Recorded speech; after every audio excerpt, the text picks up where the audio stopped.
हम आगे बढ़ेंगे और बड़ा अहम मसला है और वो शायद सबका मसला, अच्छा कहा जाता है कि ख़वातीन का मसला है, लेकिन मुझे नहीं लगता ऐसा सिर्फ ख़वातीन का मसला नहीं है, ये हम सारों का ही मसला है। वक्त गुजरने के साथ साथ इंसान की उम्र बढ़ रही होती है, इंसान ना मानने को तैयार होता है और फिर कोशिश कर रहा होता है किसी ना किसी तरह जो है ना मुझे ये मतलब कि झुर्रियाँ ना पड़ रही हों, मैं बूढ़ा ना नज़र आ रहा हूँ। ये सिर्फ ख़वातीन का मसला नहीं है, सबका मसला। क्या ख्याल है इकरा? बिल्कुल ऐसे ही सबका मसला है। अच्छा, लोग जो है अपनी एज छुपा रहे होते हैं, लेकिन जब इस तरह के इफेक्ट्स आना शुरू हो जाते हैं ना, तो फिर उनसे जो है वो लोग निकलने के लिए फिर वो कहते हैं कि हम अपनी एज तो छुपा रहे हैं, लेकिन इन तरह की जो अब हमारी जो सामने लोगों को नजर आ रहा है, इन चीज़ों को भी छुपाना है।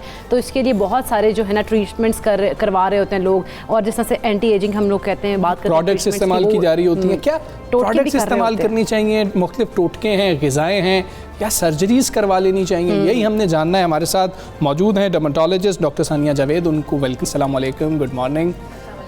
डॉक्टर साहब बताएंगे क्या है, मतलब हम बूढ़ा तो कोई भी नहीं होना चाहता है, उसके लिए आजकल हम कोशिशें क्या कर रहे हैं कि किस तरह से ना हो? क्या मुख्तलिफ ट्रीटमेंट्स हैं? अच्छा, बहुत से ट्रीटमेंट्स और इस तरह की कंप्लेंट्स अब चूँकि लोगों की आती हैं हमारे पास, और ये बड़ा इंटरेस्टिंग टॉपिक है क्योंकि ये ना सिर्फ फीमेल्स में, अब मेल में भी इस चीज़ का रुझान आ चुका है और हर बंदा ये यंग दिखना चाहता है। तो उसके लिए मेरी सबसे पहले कोशिश होती है कि मैं लाइफस्टाइल मॉडिफिकेशन की तरफ जाऊं, जो कि एक नेचुरल वे में आपको एंटी एजिंग चीज़ें देती हैं। उसमें सबसे इम्पॉर्टेंट ये है कि आपकी डाइट, आपका लिक्विड इंटेक अच्छा होना चाहिए, आपकी डाइट में टॉक्सिन्स को ख़त्म करने के लिए नेचुरल चीज़ें होनी चाहिए जो कि कुदरती तौर पे हर घर में अवेलेबल होती हैं। टॉक्सिन्स को अगर मैं आसान ज़ुबान में समझाऊँ तो ये वो जहरीले मादे हैं जो अगर किसी की बॉडी में जाते हैं तो सर से लेके पैर तक हर चीज़ को ये डैमेज करते चले जाते हैं। ना सिर्फ बाहर से बैरूनी, जैसे हमारी जिल्द, बाल, नेल्स हो गए, इनफैक्ट हमारे अंदरूनी अज़ा को भी ये चीज़ें डैमेज करती हैं। तो हमारी डाइट में सबसे पहले जो इम्पोर्टेंट है कि हम वो चीज़ें शामिल करें जिनमें एंटीऑक्सीडेंट्स हैं। अच्छा, अब ये चीज़ें किन में हैं? हाँ। बिल्कुल, मैं इसी पे आने लगी थी। बहुत नेचुरल सा सोर्स हमारे पास अल्लाह ताला ने मौजूद हमें दिया है, फलों की सूरत में, ग्रीन टी की सूरत में। इनके अंदर बहुत अच्छे एंटीऑक्सीडेंट्स होते हैं और अगर इन चीज़ों का इस्तेमाल आप कर लें और डेली आप 15 से 30 मिनट की वॉक अपनी रूटीन में शामिल कर लें तो आपके एजिंग इफ़ेक्ट्स काफ़ी लंबा अरसा जो हैं ये नहीं आते हैं और ये नेचुरल तौर पे आपको उससे दूर रखते हैं एजिंग इफ़ेक्ट से। दूसरी चीज़, अनफॉर्चुनेटली कि हमारे इलाकों में अब पोल्यूशन का जो एक धुएं की वजह से बहुत ज़्यादा एक रेट बढ़ चुका है, तो हम जब बाहर सांस भी लेते हैं तो हम बहुत सारे टॉक्सिन्स अपने अंदर लेके जाते हैं। जंक फूड की तरफ लोगों का ध्यान बहुत जा चुका है। मैं ये नहीं कहती कि आप अपना बाहर निकलना छोड़ दें या जंक फूड छोड़ दें, अपनी डाइट में हेल्दी चीज़ें ऐड ऑन कर लें। इसके अलावा ऑब्वियसली अब हमारे पास अगर कोई चाहता है कि जी मुझे क्विक एंटी एजिंग ट्रीटमेंट्स चाहिए तो उसके लिए मल्टीपल ट्रीटमेंट ऑप्शंस मौजूद हैं। अच्छा, उनके साइड इफेक्ट्स होते हैं, पहले तो ये बता देना, क्योंकि कुछ लोग इसीलिए नहीं आते कि यार साइड इफेक्ट्स हैं, हम क्या जाएं। बिल्कुल, साइड इफ़ेक्ट्स ज़रूर होते हैं अगर आप किसी नॉन क्वालिफाइड बंदे के पास जाते हैं, अनट्रेंड बंदे के पास जाते हैं, क्योंकि अगर एक चीज़ आपको ठीक कर सकती है और उसकी टेक्निक मशीन की, या जैसे मिसाल के तौर पे लोग फिलर्स, बोटॉक्स, थ्रेड्स कराते हैं या लेज़र्स के प्रोसीजर्स कराते हैं और करने वाला अगर ट्रेंड नहीं है तो उसके आपको उससे कई गुना ज़्यादा साइड इफ़ेक्ट्स भी आते हैं। और मुझे बड़ा दुख होता है समटाइम्स कि मेरे पास पेशेंट्स आते हैं अपने फिलर्स ख़राब हुए हुए उनको ठीक कराने के लिए, थ्रेड्स ख़राब हुए हैं उनको ठीक कराने के लिए कि ये फ़लानी जगह से कराया था, वो कम रेट में कर रहा था तो हमने वहाँ से करा लिया। और उनको जब ठीक करना हो तो ऑब्वियसली वो टाइम टेकिंग भी चीज़ें हो जाती हैं और उसके बाद थोड़ा कुछ ना कुछ डैमेज ज़रूर आता है बंदे की स्किन के ऊपर, आपकी चाहे वो फेस की हो चाहे बॉडी की हो। तो इन चीज़ों को हमेशा इस चीज़ पे ख्याल रखें कि आपने जब भी जाना है आप क्वालिफाइड बंदे के पास जाएं और उससे ये चीज़ें कराएं जो इसमें ट्रेंड हो, जिसकी एक्सपर्टीज़ इसके अंदर हो, ना कि सस्ते के चक्कर में आप अपनी हेल्थ को डैमेज बिल्कुल ऐसे। अच्छा डॉक्टर साहब, जिस तरह से हम देखते हैं कि सर्जरीज हो रही होती हैं, एंटी एजिंग सर्जरीज लोग करवा देते हैं, ये कितनी ज़्यादा आप कहते हैं कि मतलब ये होनी चाहिए या नहीं होनी चाहिए, इसकी बात तो अलग बात है, लेकिन ये करानी चाहिए भी कि नहीं करानी चाहिए, इस बारे में बताइएगा, कितनी इफेक्टिव होती है? देखिए, एजिंग जो है अगर आप ग्रेसफुली एज कर रहे हैं तो आई प्रेफर इट।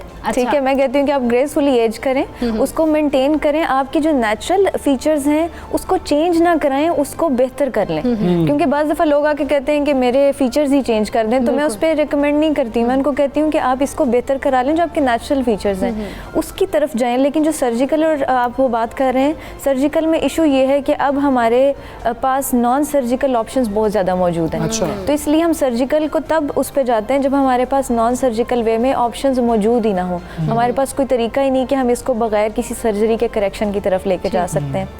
तो सबसे बेहतरीन ही होता है कि आप पहले हमेशा नॉन सर्जिकल वे में जाएं। जैसे कई लोग मेरे पास आते हैं कि जी हमारा बालों का इशू है और हमने बाल लगवाने हैं, लेकिन उनको ज़रूरत नहीं होती है, तो मैं कभी भी उन्हें ये नहीं कहती कि आप सर्जिकल प्रोसीजर जो है ट्रांसप्लांट है उस पर जाएँ। उस पर फिर हमारे पास मुख्तलिफ ट्रीटमेंट ऑप्शन होते हैं, हम उस पर उनको ले जाते हैं जिससे उनके बाल बेहतर हो जाते हैं। तो उसमें इस तरीके से कि हमें पेशेंट को पहले असेस करना होता है कि क्या इसको सर्जरी की ज़रूरत है या नहीं, और मोस्टली पेशेंट्स में सर्जरी की ज़रूरत नहीं होती है। जैसे बॉडी के ऊपर फैट्स आ जाते हैं, चर्बी का बहुत ज़्यादा एक जिस्म पे हो जाना हो जाता है, उसको रिमूव कराने के लिए लोग सर्जरी की तरफ चले जाते हैं, उसके अलग साइड इफ़ेक्ट्स आते हैं। तो उसमें हमारे पास कई ऐसे ऑप्शन अब मौजूद हो चुके हैं कि हम बग़ैर सर्जरी के चर्बी को ख़त्म कर सकते हैं। और जिससे एक टर्म बड़ी वो एक लाइनर बड़ा मशहूर है कि बग़ैर कट बग़ैर खून के चर्बी का खात्मा।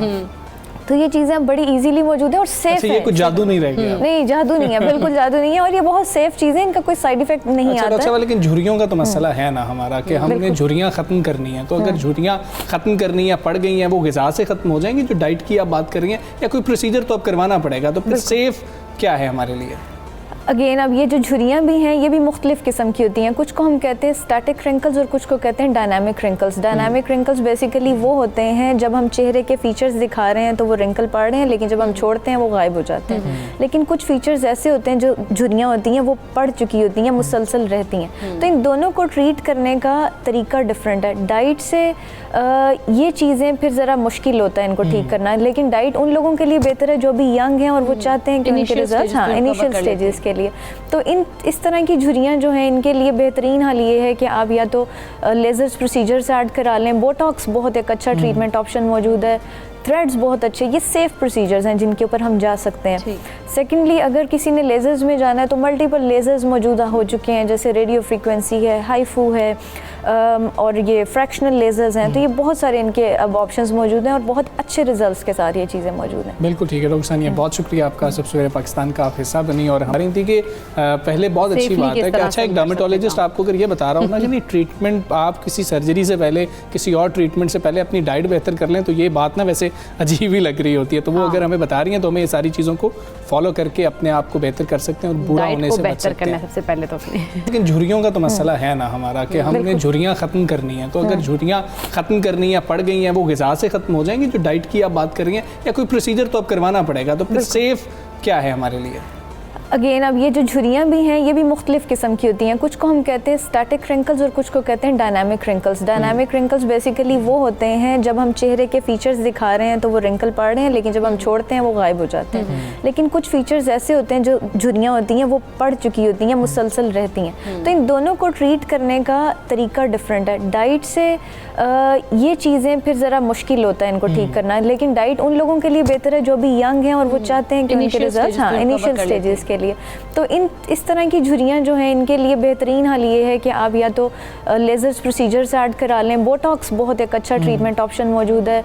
थ्रेड्स बहुत अच्छे, ये सेफ प्रोसीजर्स हैं जिनके ऊपर हम जा सकते हैं।